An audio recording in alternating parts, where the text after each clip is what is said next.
프로젝트는 시청자들에게 오프라인 행사로 만나볼 수 있는 그런 자리를 마련하고자 영화 더킹 스페셜 GV를 준비를 했는데요. 배우분들 같은 경우에는 어쨌든 간에 이 영화가 하고 있는 굉장히 민감한 사안들 때문에 선뜻 출연을 하기 힘들었을 것 같다는 생각도 들었는데 먼저 어떻게 더킹 시나리오를 보셨고 또 출연을 결심하게 되셨는지. 정치 엔지니어링의 철학이라는 그 영화의 대사가 있죠. 그렇게까지 깊숙하게 생각하기보다는 한 인물을 따라가면서 어떤 선택을 했고 그 선택의 결과를 항상 받아들여야 했고 또 지금 나는 어떤 선택을 할 것이며 10년 후에는 나는 어떤 모습이 되어 있는지 그런 면에서 이 작품을 받아들였기 때문에 선택하는 거에 대해서는 아무런 꺼리낌이 없었습니다. 그리고 아까 이제 이 작품에 대한 용기를 물으셨는데 왜 용기가 필요해야 되는지에 대해서 되묻고 싶어요. 용기가 필요 없는 게 정당한 거예요. 이런 작품을 가지고 용기를 논하는 게 이 사회가 얼마나 비정상적이라는 거에 대한 반증이거든요. 어느 순간 저도 나이가 먹고 선배가 되고 그러다 보니까 어떤 목소리로 이 사회에 대한 부조리에 대해서 목소리를 낼 수 있을까를 생각하게 됐어요. 근데 결국엔 제가 갖고 있는 업이 영화 배우고 영화인이기 때문에 그렇다면 거기에 목소리를 낼 수 있겠구나. 그게 자연스러운 목소리겠구나. 그런 생각이 들더라고요. 그러면서 뭐 아주 자연스러운 선택이었던 것 같습니다. 저는 사실 처음에 대본 봤을 때 읽으면서 든 생각은 너무너무 짜릿하다였어요.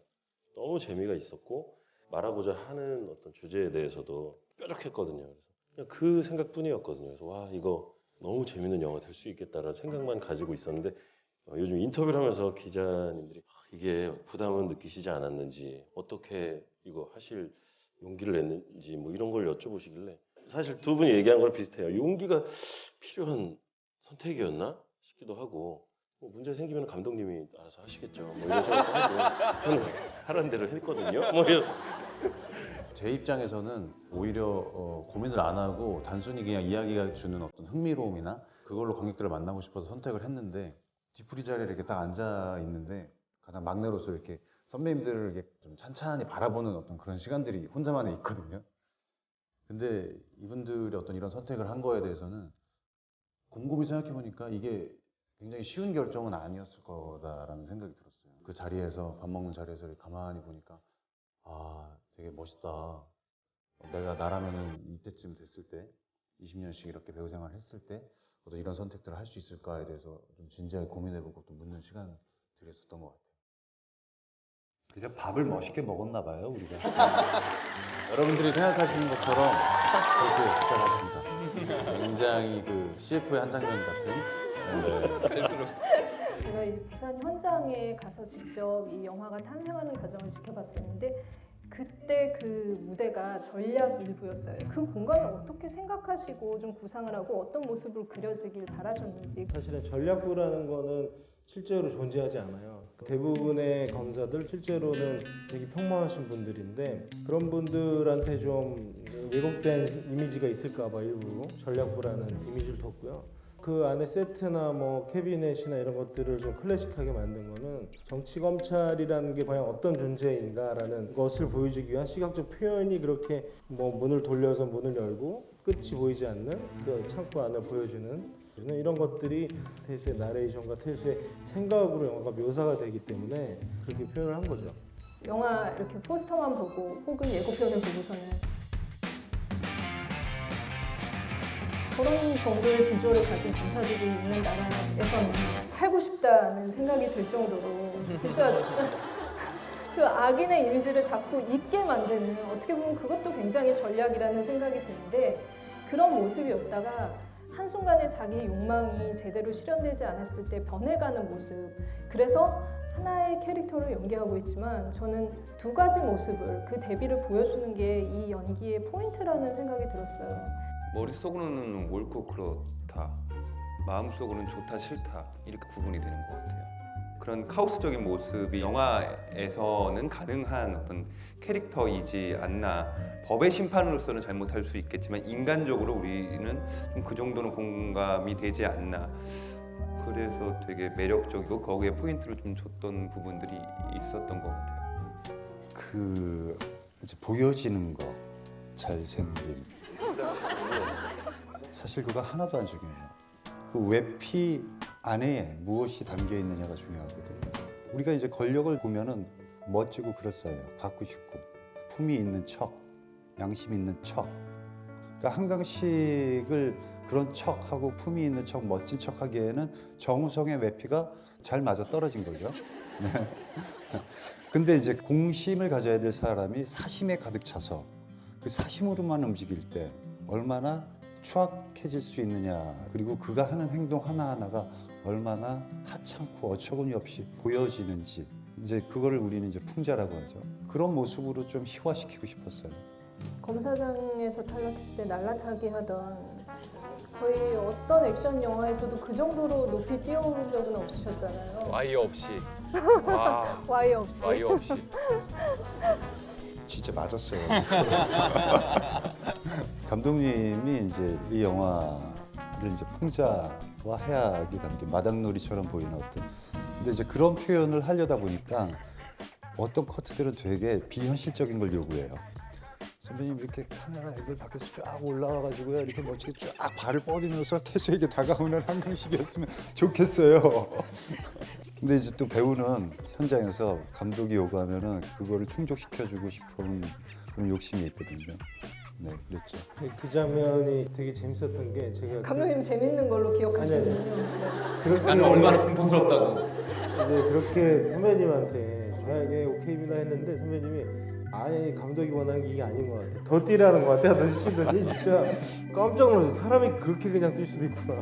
그래서 그 제가 원하는 것을 더 표현을 해주신 장면에서 인성 씨는 아파하셨겠지만 굉장히 공포스러웠어요, 진짜. 그 녹음대에 있는 소리가 우리가 현장에서 났던 그 라이브하는 그 소리를 쓴 거거든요. 보통 그 사운드로 만드는데. 네네. 그 맞고 그 소리가 직접 들어갔고 맞고 진짜 날아가니까 우리는 사이즈라고 하죠. 그 사이즈 밖으로 튕겨져 나가 버리거든요. 근데 그걸 살리려면은 순식간에 들어와 줘야 돼요.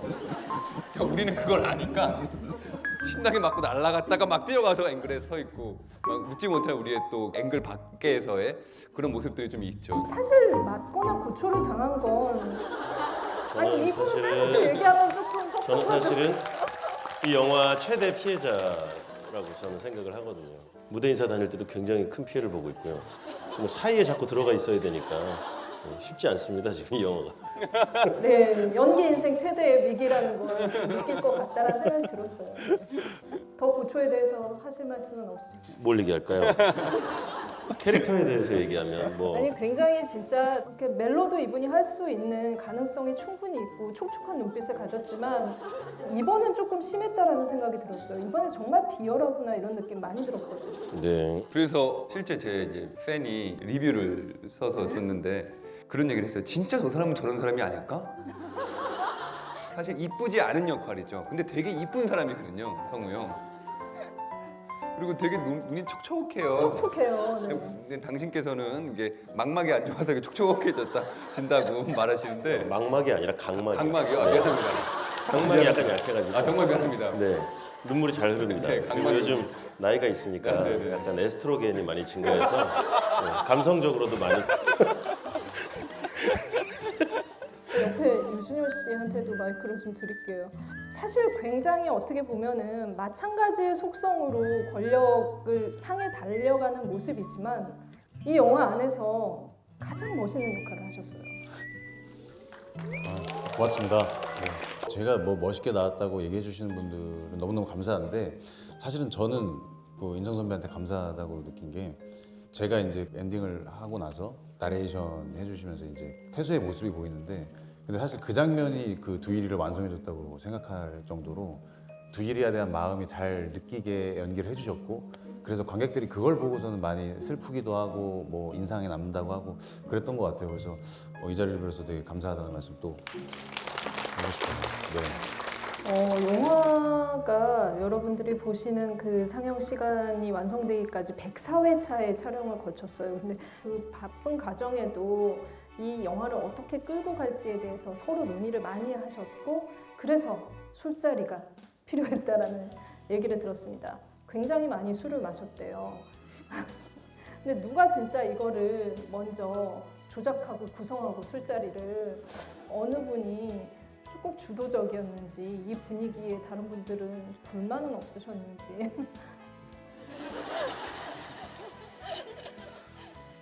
반가우니까요. 촬영장에 가면은 반가우니까 사실 저는 그 방식을 참 좋아하는데요.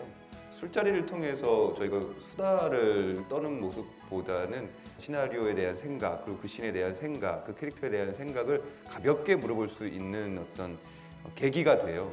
그런 시간들이 많았기 때문에 우리가 280개의 공간을 이동하면서 찍는데도 저희가 좀 스피드하게 진행될 수 있었던 건 분명한 그 원동력이 됐다고 생각합니다.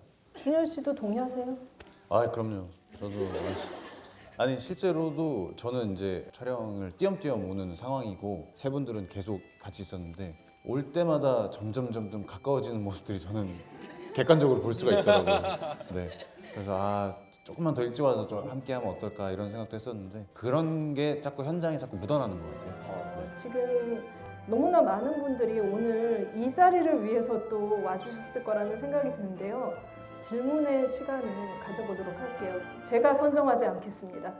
먼저 유준열 씨한테 드릴까요? 저요? 네. 저는 저분이 그 가장 먼저 손을 든 것 같아가지고 저기 네. 다들 너무 멋지셨는데 저는 춤 장면이 제일 웃기고 재밌었는데 춤 장면에 대해서 에피소드가 있었다면 궁금해요. 춤 장면은 뭐 연습을 한 4번에서 5번 정도 했고요. 사실 이 펜트하우스 장면이 그 장면만 찍으러 들어간 게 아니라 여러 가지 펜트하우스를 찍어야 될 장면들이 많았었어요. 좀 물리적으로도 그렇고 육체적으로도 그렇고 저희가 좀 타이트하고 좀 힘든 상태였는데 그 장면 찍을 때는 우리 스태프들이 제일 좀 반가워하고 신났던 것 같다는 그런 기억이 좀 있어요. 지친 어떤 피로를 저희가 이제 춤을 추니까 되게 즐거운 마음으로 막 동영상으로 찍었던 스텝의 그 웃는 얼굴이 좀 기억이 나요. 잘 추고 싶었어요. 열심히. 그건 왜냐면은 풍자잖아요. 그러니까 한강식이 얼마나 자아도취된 상태에서 열심히 노는지, 그러니까 자기가 즐기는 그 순간도 자기 스스로에게 얼마나 열정적이고 열심인지 그걸 표현하고 싶었고, 아까 얘기했듯이 많은 여성 스태프분들이 본인들의 개인 소장용으로 촬영을 해서 테스트할 때 그쪽을 향해서 추게 되더라고요. 저랑 인성이랑 연습 막 하면서 그 생각을 했죠. 이거는 정우성의 씬이다. 정우성이라는 배우가 갑자기 빠빠삐라라를 추면 너무 얼마나 재밌을까 연습을 하면서도 그 얘기를 많이 했거든요. 그 마이크 가지고 계신 김에 다음 질문하실 분을 선정을.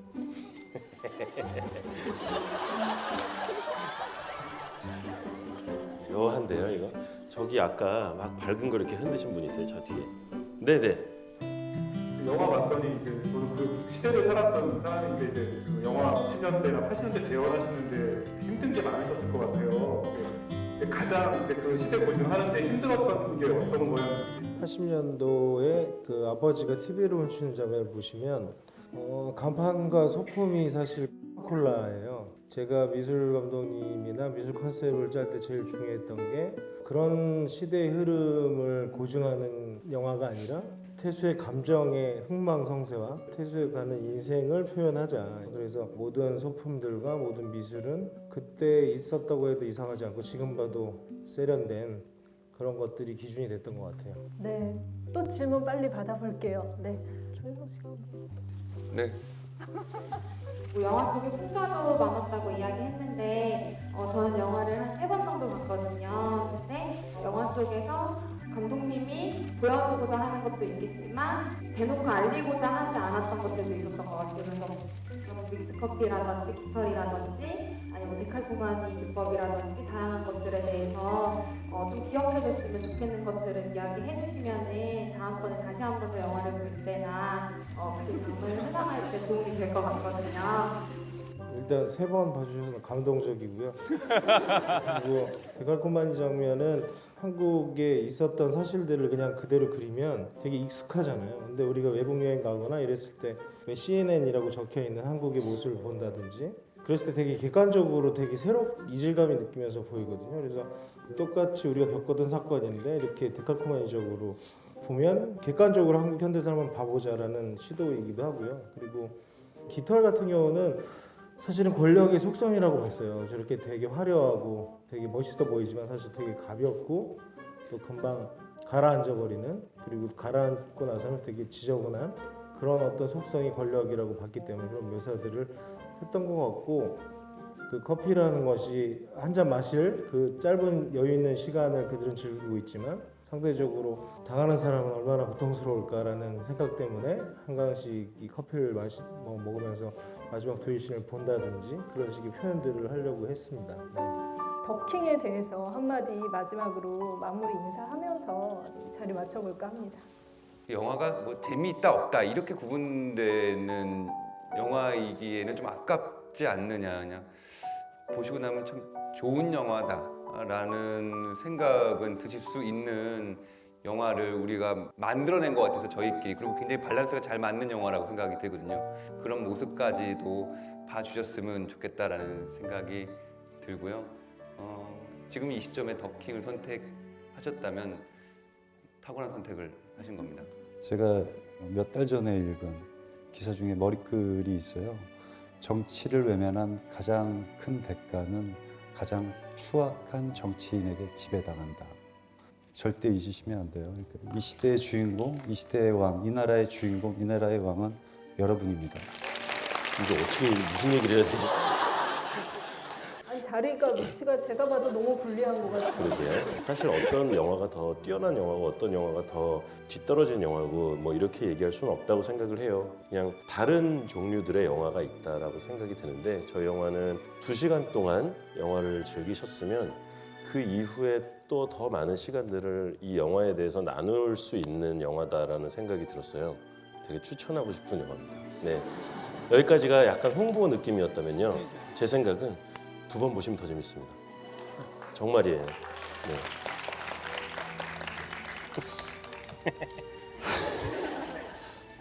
아니 뭐 늘 이제 선배님들끼리 워낙 좋은 얘기를 많이 해주셔가지고 저는 좀 이렇게 가볍게 많이 얘기를 했었는데, 이 영화가 정말로 2번 보세요, 주변에 보세요가 사실은 그냥 하는 얘기가 아니라 진짜 주변 사람들과 손 붙잡고 와가지고 보면서 아 진짜 우리가 중요한 게 뭔가, 우리가 잊고 있는 기본이 뭔가를 느끼는 바가 분명히 드러났으면 하는 그런 바람인 것 같아요. 사실 저는 이 영화가 애초에 시작을 할 때 그리고 지금도 태수의 인생을 이야기하는 영화라고 생각을 해요. 박태수라는 한 남자가 들려주는 이야기, 그 이야기 안에 뭐 한강식, 양동철, 우리 옆에 최두일까지 이런 인물들과 태수가 엮이면서 들려주는 삶을 그냥 편안하게 이렇게 얘기를 듣듯이 들으면 되게 더 편하고 재밌는 영화가 될 것 같습니다. 올해도 채널 CGV에서 또 영화를 즐기는 다양한 행사를 마련 중이니까 더킹 이후에도 또 관심 많이 가져주시면 좋을 것 같고요. 감사합니다.